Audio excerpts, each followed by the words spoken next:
नमस्कार मित्रांनो, या महाराष्ट्रातील तमाम माझ्या नवयुवकांना माझा सप्रेम नमस्कार. आणि यशस्वी पुरुषामागचं किंवा महिलामागचं जे कारण आहे, ते आम्हाला सर्वांना ठाऊकच आहे. पण विषय असा आहे, की ज्या यशस्वी माणसाच्या पाठीमागचं जिद्दपणा, कठीणता, खूप कठीण मेहनत, त्यांची लगन, त्या सर्व गोष्टी असं बारकाईने आपण जाणून घेऊया आज. आर्थिक बाबतीतला सर्वात प्रथम मुद्दा म्हणजे देवाणघेवाण, म्हणजेच आपल्या ढोबळ भाषेत आपण म्हणतो त्याला व्यवहार. व्यवहार करत असताना पारदर्शकरित्या व्यवहार केला पाहिजे.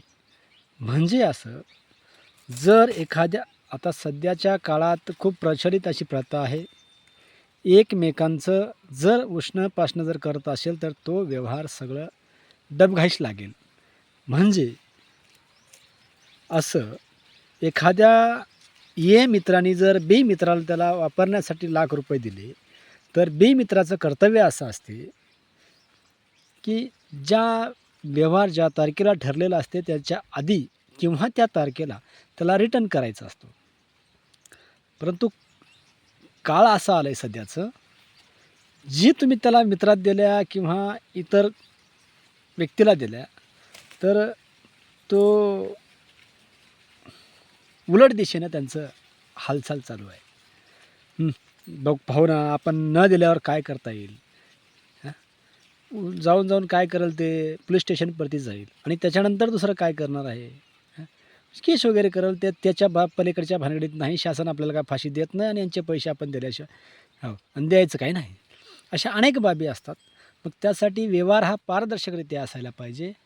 जी गोष्ट ज्या दिवशी आपण करार केलो, समजा उदाहरणार्थ मी एखाद्या व्यक्तीचं जर सोमवारी दिनांक 15/2/2025 रोजी ₹2,00,000 मी घेतले, समजा त्या व्यक्तीचं करार आहे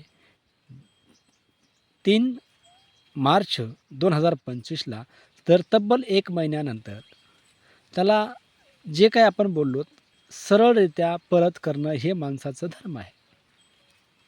आज तुम्ही बॉन्ड करा किंवा कोणती एखादी वस्तू त्यांच्याकडे ठेवा.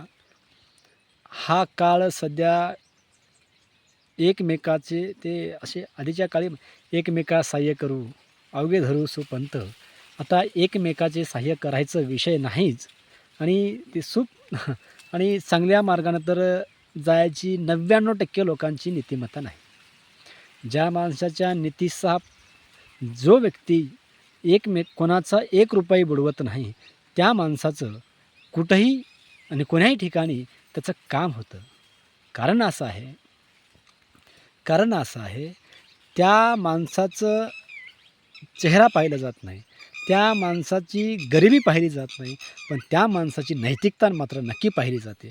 आणि ज्या ब्रह्मांडाच्या संसारामध्ये या ब्रह्मांडाच्या संसारामध्ये आपली नीती कशी आहे याकडं बरेच लोकांचं 99% लोकांचं लक्ष आहे. परंतु आपली नीतिमत्ता वाईट मार्गाला जाऊ नये याकडं आपण लक्ष दिलं पाहिजे. आता विषय खानपान असो, वेशभूषा असो, आजकाल रील्स बनवणारे महिला आणि पुरुष आणि अर्धनग्न, पूर्ण नग्न आता हे नॅचरल झालेलं आहे. जसं देवानं पोटातून आपल्याला आईच्या आईच्या गर्भातून जसं आपल्याला बाहेर काढलं, तसंच लहान असताना तसं झालं. हां, आता तरुण वयात पण तसंच. आणि या तरुण वयात आपण कसं वागलं पाहिजे, कसं राहिलं पाहिजे, ह्याचं शिक्षणसुद्धा आपण घेतलं घेतलं पाहिजे. कारण असं आहे, ज्या संस्कृतीत आपला जन्म झाला, ती संस्कृती तुम्हाला उघडं-नागडं हिंडायची परवानगी देत नाही. त्याला जर जपायचं असेल, तर आपल्याला त्या शास्त्रानुसार, त्या आधारानुसार, आपले कुलदैवत असो किंवा ज्या देशातील ग्रामगीता असो, रामायण असो, अशा अनेक ग्रंथाच्या आधारे आपलं जीवन जगलं जातं. आता खऱ्या अर्थानं आधुनिक काळातील राज्यघटना या विषयावर खूप असा मोठा विषय आहे. त्याच्यात आपल्याला हात घालायचा नाही. विषय व्यवहारापासून तर संस्कृतीकडे कसा जातो आहे आणि जी भारतीय संस्कृती आहे, या जगाच्या पाठीवरती एकमेव संस्कृती म्हणून हिंदू संस्कृती ओळखली जाते.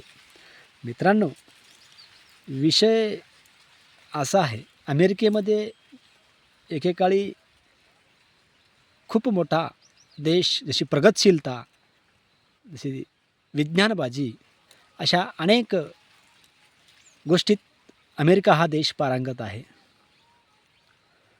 पण सगळ्यात आगळीवेगळी असलेली, या जगातली सगळ्यात आगळीवेगळी असलेली, ज्याची दुर्लभता बाहेर देशामध्ये खूप कमतरता भासलेली, म्हणजेच ती हिंदू संस्कृती. ज्या स्त्रीच्या डोक्यावरती पदर आहे, त्या स्त्रियांचं, त्या महिलांचं आजही आदर केला जातो. मी काय म्हणतोय, ज्या स्त्रीच्या डोक्यावरती पदर आहे, त्या स्त्रीचा आजही आदर केला जातो. परंतु आता अर्धनग्न करून रील्सवरती लाईक मिळवणं, कमेंट मिळवणं, ही ह्या आपल्या या देशाची संस्कृती नव्हे. जय शिवलाल मित्रांनो.